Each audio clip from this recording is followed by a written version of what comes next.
Ok chicos, es un placer saludarles nuevamente. En esta ocasión pues vamos a dar comienzo y vamos a dar continuidad a esta etapa de las deflexiones. Entonces ya habíamos hablado previamente de lo que era una deflexión, que básicamente era esa distancia o ese especiamiento que se hacía entre lo que es la viga y un eje imaginario, un eje de referencia a lo largo de la estructura. Entonces, si nosotros tenemos nuestra viga de esta forma, recuerden que es esa diferencia entre este punto y el eje de referencia. Eh, ok, entonces vamos a sustituir ciertos parámetros para el ejercicio número 3 para que no vean solamente variables, sino que cuantifiquen y palpen un valor de deflexión. Entonces me dicen, con el fin de obtener una idea de magnitud real de la pendiente y del desplazamiento en el extremo libre, en B, considere la carga mostrada, tiene una longitud de 15 pies, o sea, L igual a 15 pies, y soporta una carga de 2 kip por pie y está hecha con acero A36. Si yo me voy a la parte posterior del libro, busco este parámetro y me dicen que el acero para el A36 vale 29 por 10 a la 3 KSI. Y además me piden que considere un perfil W de 12 por 26. ¿Qué me están dando a entender? Allí yo puedo calcular o puedo irme a las tablitas y buscar la inercia directamente. Entonces ya me están dando el valor de la inercia, que es 204 pulgadas a la cuarta. Igual usted lo puede verificar en las tablas que ya tiene previamente. Entonces, tomando todos estos parámetros de referencia, vamos a calcular el valor. Recuerden que ya habíamos calculado una expresión para tanto el ángulo la deflexión de la viga como el ángulo de giro. Entonces, sustituyamos estos valores. La longitud dijimos que eran 15 pies. El módulo de elasticidad es 29 por 10 a la 3 KSI. Q vale 2 kg por pie y pues la inercia vale 204 pulgadas a la cuarta. Teníamos que el valor de teta B iba a ser igual a Q por L elevado a la 3 dividido sobre 6 veces E. Sustituimos el valor de Q, el valor de L, el valor del módulo de elasticidad y pues el valor de la inercia. Tenga cuidado con la compatibilidad de cada uno de los datos. Entonces estamos en el sistema inglés, todo tiene que ser en kip por pie o en kip por pulgada. En este caso, el único parámetro que está en pulgadas es la inercia. Pues convierto esas inercias, esos valores de pulgadas al cuadrado a pie. Entonces en este caso nos quedaría en la parte superior 2 por 15 a la 3 dividido entre 6 por el módulo de elasticidad, que es 29.000 por 204 pulgadas. Y pues acá fijémonos en las unidades. Acá me queda kip por pie a la 3. Entonces me queda, en realidad arriba tengo kip por pie al cuadrado. En la parte inferior tengo kip por pulgada cuadrada por pulgada a la cuarta. Pulgada a la cuarta entre pulgada al cuadrado, kip por pulgada al cuadrado. Paso a pies y pues tengo al final que en la parte inferior y en la parte superior kip por pie. Kip por pie cuadrado. Entonces se eliminan estos dos parámetros y nos queda un valor del ángulo de rotación de 0.027 radianes. Es un valor bastante pequeño, como ya lo habíamos predicho previamente. Es un valor bien pequeñito, un valor bien bajito. Si lo convertimos a grados, para que nos dé generalmente en radianes, usted no lo va a ubicar, pero en grados sí, que inmediatamente ya tiene un parámetro de referencia, es aproximadamente 1.6 grados. Entonces vaya a su transportador, mire cuánto es eso y pues se va a notar que es un valor extremadamente pequeño. Bueno, ahora calculemos lo que es la deflexión máxima. Ya sabíamos que la deflexión máxima es menos Q por L a la cuarta dividido sobre 8. Sustituyamos los parámetros. Entonces, el valor de Q es 2, el valor de L es 15, el valor de E es 29 KSI y el valor de la inercia es 204 pulgadas a la cuarta. Acá lo único que tiene que tener cuidado es que el valor de resultado es, si acá tenemos kip por pie a la cuarta, entonces nos quedaría arriba kip por pie a la 3. Y pues en la parte de abajo ya sabíamos que nos quedaba kip por pie elevado a la 2. Nos queda únicamente el valor de pie. Ese es el valor que me va a dar de flexión. calculamos el valor y nos da que es menos 0.308, o sea, quiere decir que va hacia abajo con ese valor. Aproximadamente nos da un valor de menos 3.7 pulgadas. Si usted lo convierte en este valor en centímetros, pues les va a dar un valor de 7, 8 aproximadamente centímetros. Es un valor bastante grande. Entonces, ¿contra qué lo vamos a comparar? Pues ya vamos a ver más adelante normativas con los cuales los podemos verificar a ver si cumple o no cumple este tipo de estructura. Entonces, esto solamente es un ejemplo para que usted se dé una idea de los valores que estamos calculando, que no solo solamente son expresiones, sino que al final son datos que los vamos a ocupar. Pues si este valor se sale del rango, pues adivinen qué tenemos que hacer. Tenemos que volver a diseñar la estructura con unos nuevos parámetros. ¿Qué haría yo o qué es lo que se hace en la vida real? Si usted se fija, la longitud ya son parámetros dados. Usted viene de su cliente y le dice, bueno, yo tengo este espacio, es de tanto por tanto, el terreno es de tanto por tanto, y usted no puede hacer nada ahí. Ya tienen las dimensiones dadas y en esta parte de arriba está amarrada. La carga igual, lo mismo.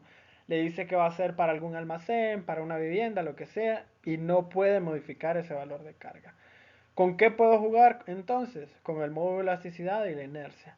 Módulo de elasticidad, pues no hay mucha variación. Recuerde que ya les había dicho que únicamente tenemos acero grado 50. También a nivel internacional hay grado 40, grado 60, grado 70, pero en nuestro medio generalmente el que van a encontrar es grado 50. No puedo variar mucho en el valor de E. ¿Qué parámetro puedo tocar? La inercia. Y adivinen con qué está relacionada la inercia. Pues con la sección que yo escogí previamente. Si no me cumple, ¿qué hago? Si yo quiero que la deformación sea más pequeña, porque no me cumple y la deformación es demasiado grande, o vibra demasiado, o qué sé yo, puedo tener problemas a largo plazo. Si yo aumento la inercia, resulta que la deformación se reduce. Entonces ahí está el truco. Únicamente aumente ese peralte de la viga. Si usted tenía un determinado peralte, aumentelo. Y pues con eso va a lograr reducir la deformación. Eso es bastante interesante y bastante curioso. Como les repito, cuando lleven su clase de concretos, diseño de estructuras, etcétera, ahí sí les va a tocar hacer toda esa verificación. Entonces usted, imagínese que lleva todo un procedimiento, calcula sus diseños, calcula sus vigas, sus losas y todo perfecto, todo cabal. Resulta que cuando se va a la parte geométrica, en esa parte geométrica la deformación es demasiado excesiva. Entonces va a tener problemas de que la cerámica se le va a quebrar, de que la, de que la, de que la losa se puede fisurar, la pared se puede fisurar. Entonces, para evitar ese tipo de problemas, simple y sencillamente aumenta el peralte y se acabó. Santo remedio. Entonces, ojo con eso, tiene que tener cuidado.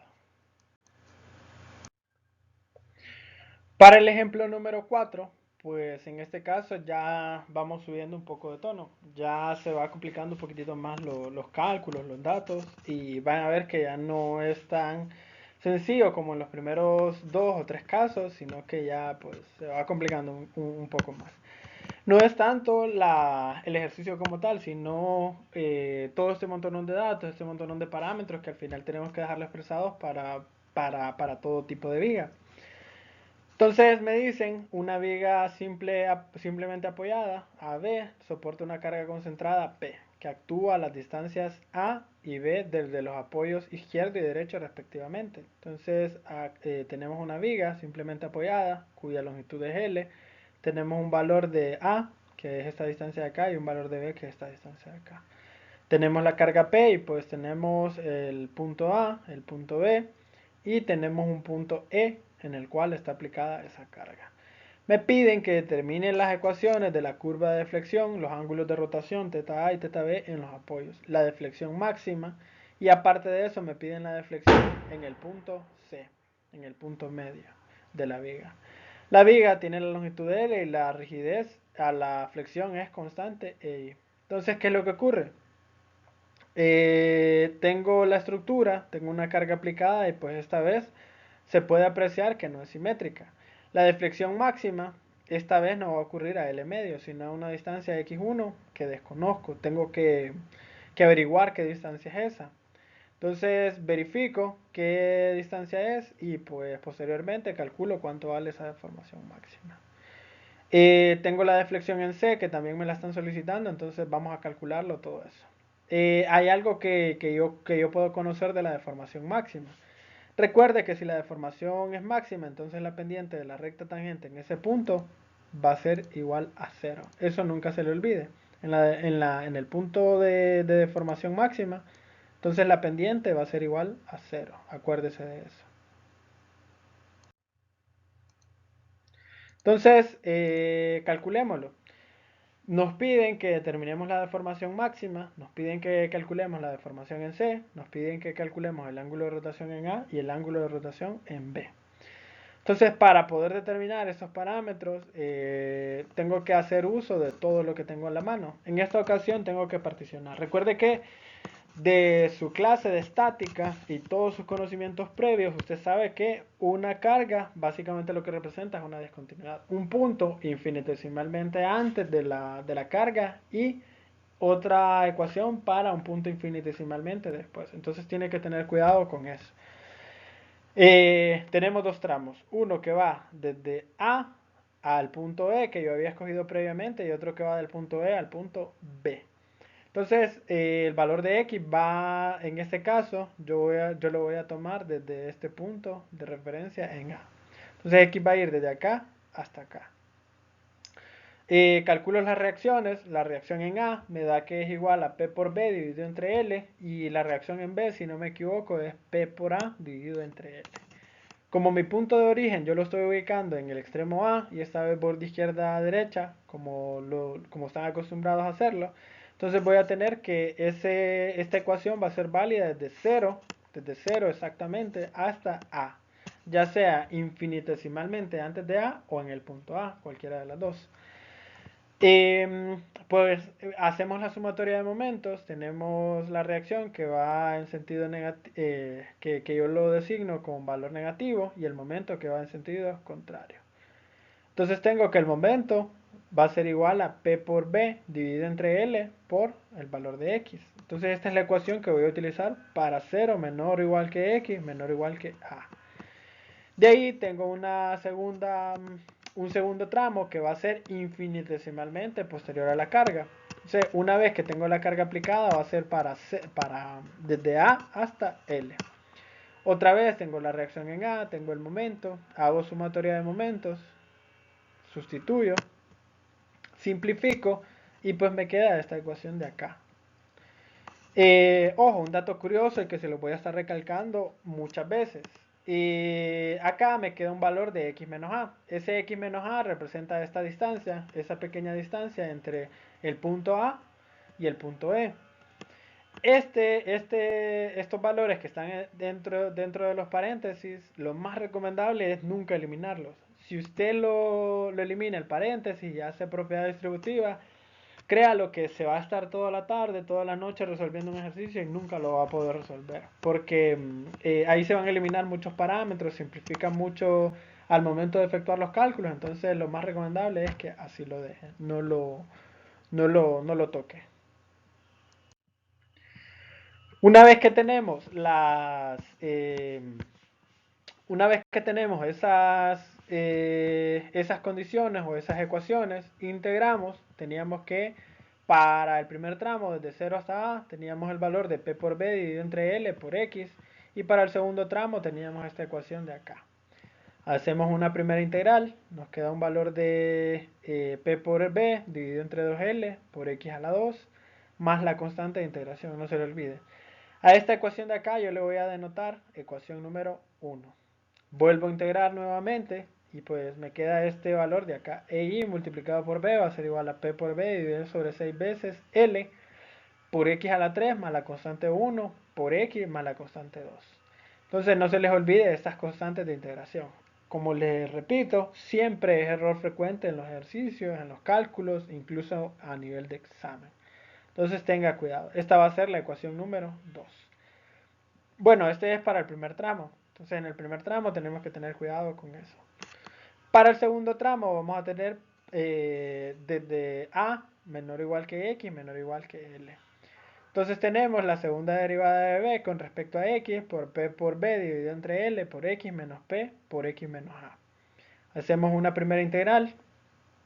Y tal como les había dicho, no hagan propiedad distributiva, déjenla ahí tal cual, miren. Entonces me queda menos un medio de P por X menos A. Si yo derivo esto, me queda esto de acá. Es lo único que me interesa. Entonces, esto de acá no lo toco, no lo manejo para nada, no lo manipulo. Ahí está completamente funcional y fácil de simplificar. Vuelvo a integrar y pues me queda P por B y 2 sobre 6 veces L por X a la 3 menos un sexto de P por X menos A elevado a la 3. Nuevamente no toco este parámetro de acá y lo único que me interesa es que si yo derivo este parámetro de acá, va a ser este de acá. Eso es todo. A esta ecuación de acá le voy a llamar la ecuación número 3 y a esta ecuación de acá la ecuación número 4.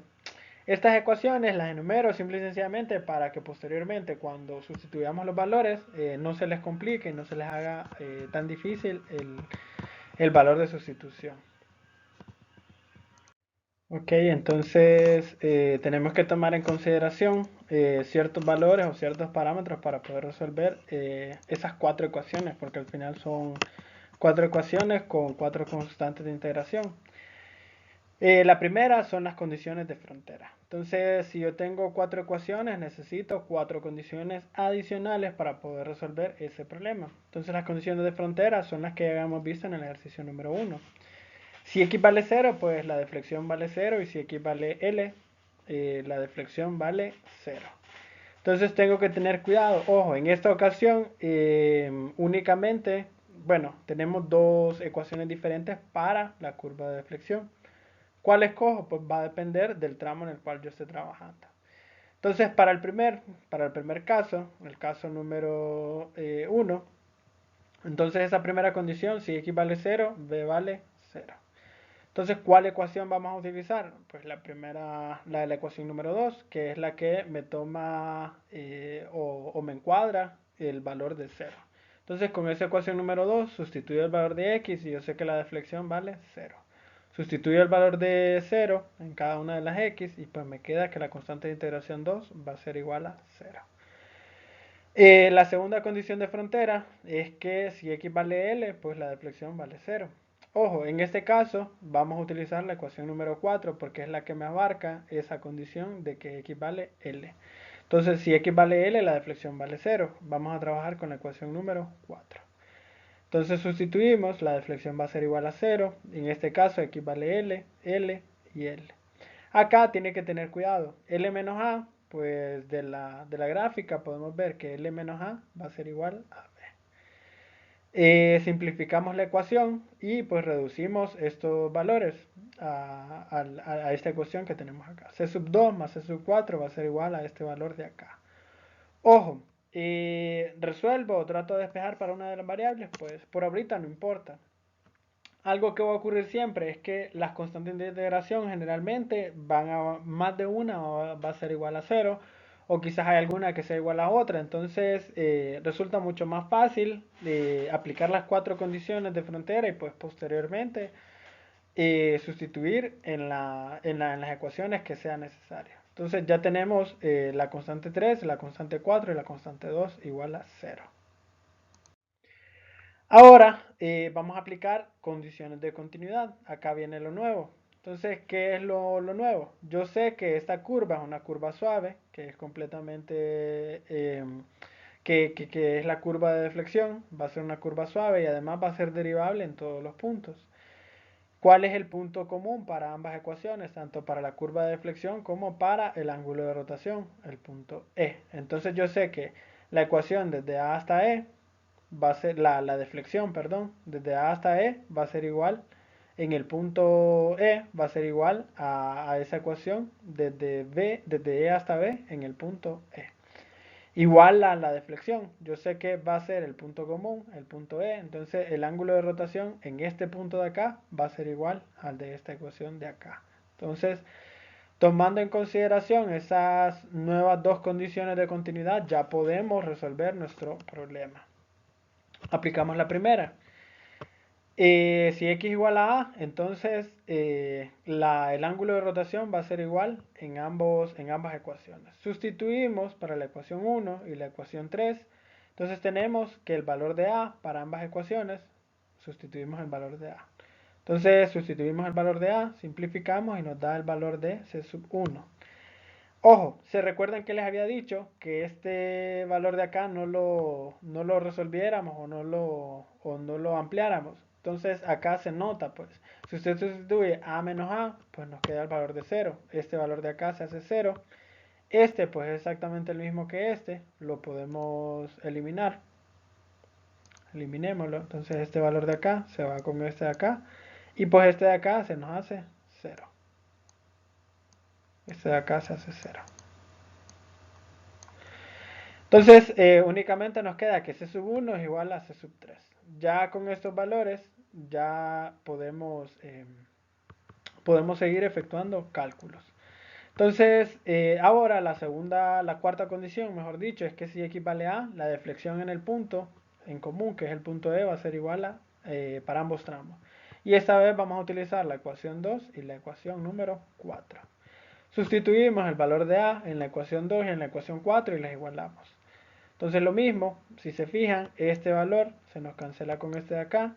Este valor, pues otra vez, de ahí la importancia de no resolverlo, esto tiende a 0, es igual a 0. Entonces nos queda que C sub 1 por A, pasamos este para el otro lado, C sub 3 por A, lo pasamos para el otro lado, menos C sub 4 va a ser igual a 0. Y habíamos dicho anteriormente que C sub 1 iba a ser igual a C sub 3, por lo tanto este valor de acá, esta resta va a ser igual a 0. Entonces, ¿qué quiere decir? Que C sub 4 va a ser igual a 0. Acá está lo que les había dicho previamente. Generalmente esas constantes de integración o son iguales o valen 0. Entonces, no vale la pena estar despejando la ecuación, cada una de las ecuaciones que nos salga, si al final pues, se puede simplificar haciendo un poquitito más de números. Entonces vamos a la siguiente etapa. Nos hacía falta, ya tenemos la constante 1, la constante 4, la constante 3 de integración. Pues ahora, de la condición 2, retomándola y reconociendo que C sub 4 es igual a 0, pues este valor de acá se nos hace 0 y nos queda esta expresión de acá. La simplificamos, sacamos de factor un común, un sexto de P por B, y nos queda que C sub 3 va a ser igual a esta expresión de acá. Entonces esta va a ser la constante de integración que vamos a utilizar. Y recuerden que la constante 1 va a ser igual a la constante 3, por lo tanto ya tenemos todas las constantes resueltas para poder encontrar los valores que me están solicitando. Entonces, simplificando y resumiendo todo, las ecuaciones, tenemos una ecuación del giro o de la deflexión y otra para la deflexión, tanto para 0, para valores de x entre 0 y a, y para valores de x entre a y l. Entonces estas van a ser las expresiones que vamos a utilizar para cada uno de los parámetros. ¿Cuándo vamos a utilizar una u otra? Pues me están pidiendo el ángulo de rotación en A, el ángulo de rotación en B, me están pidiendo el ángulo de la deflexión máxima y la deflexión en C. Entonces va a depender cuál vayamos a calcular. Entonces primero me piden que determine el ángulo A. Pues ese ángulo A lo vamos a sustituir en la ecuación número 1.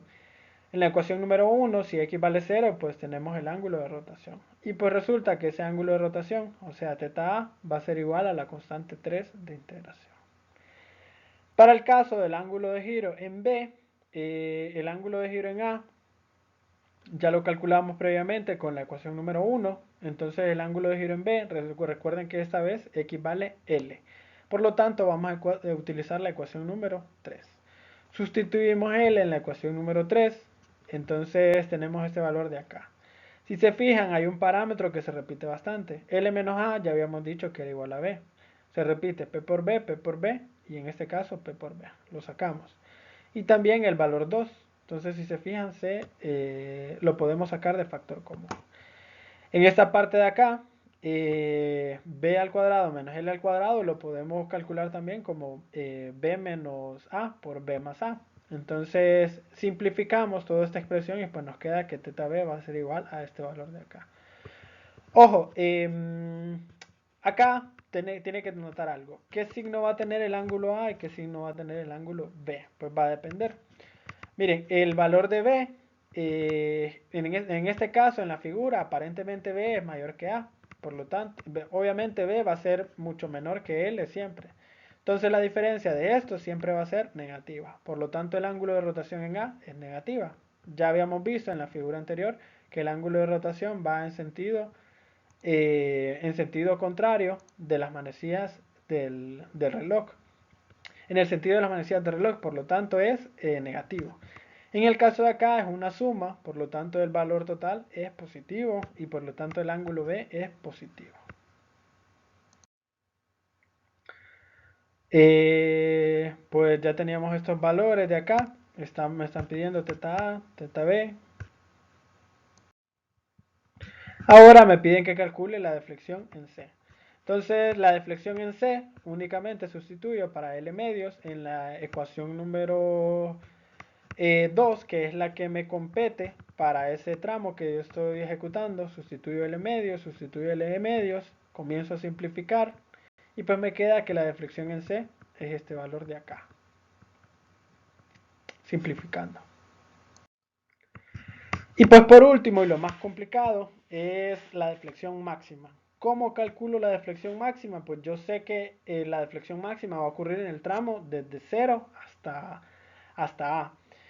¿Qué quiere decir eso? Que tengo que utilizar esa ecuación 1 y esa ecuación 2 para poder resolver mi problema. Entonces la deflexión máxima, primero, yo tengo un parámetro de referencia. Y es que ya lo había dicho anteriormente, si la deflexión es máxima, el ángulo de rotación por lo tanto vale 0. Esa va a ser la ecuación que vamos a utilizar, la ecuación número 1. Tomo la ecuación número 1, la igualo a 0, despejo para x, y pues me queda que x va a ser igual a la raíz cuadrada de L al cuadrado menos b al cuadrado dividido sobre 3. Ojo, ese valor de x únicamente es el punto en el cual está ocurriendo esa deformación máxima. Si yo quiero saber cuál es el valor, tengo que sustituir ese valor de x pues en la expresión número 2. Si yo sustituyo en la ecuación número 2, me queda este parámetro de acá. Y si yo simplifico, me queda esta expresión de acá. Usted lo puede hacer a manera de práctica. Acá me quedaría L menos B, L al cuadrado menos B al cuadrado elevado a la 3 medios. Y acá pues lo mismo, elevado a la 3 medios. Simplifico y me queda esta expresión de acá. Pues ese es el valor que voy a estar utilizando para la deformación máxima cada vez que me lo solicite. Más agradecerles por toda su atención, por todos los que llegaron hasta este punto, ¿verdad? Espero que les sea de utilidad. Son 5 ejercicios, básicamente. Traté de ser lo más explícito, lo más detallado posible en el sentido de los cálculos. Traten de resolverlos a mano para que no tengan ningún inconveniente al momento de efectuar la evaluación. Todavía queda pendiente una última parte que es el método de superposición. Es mucho más simplificado que este tema. Este tema es bastante prolongado, si usted se fija, es bastante trabajo a mano, cualquier numerito, cualquier valor que les quede ahí atrapado, pues les puede generar problemas, les puede generar error. Repasen lo que son condiciones de frontera, condiciones de continuidad, los apoyos, entonces solamente eso. Tengamos paciencia, ¿verdad? Esta situación pues es temporal, va a pasar, los animo, si alguno está pasando alguna dificultad, ánimos, falta poco, solamente queda un mes, échenle ganas, yo sé que es una situación bastante complicada, bastante difícil, nunca hemos estado en hacinamiento por tanto tiempo y pues tengan cuidado con todo eso, las personas que viven solas también, tomen sus precauciones al respecto, los que viven acompañados pues tienen la compañía de su familia y todo, pero ánimo, ¿verdad? Eso es una lucha constante y pues esperemos que se resuelva de la mejor manera posible. Saludos chicos, éxitos.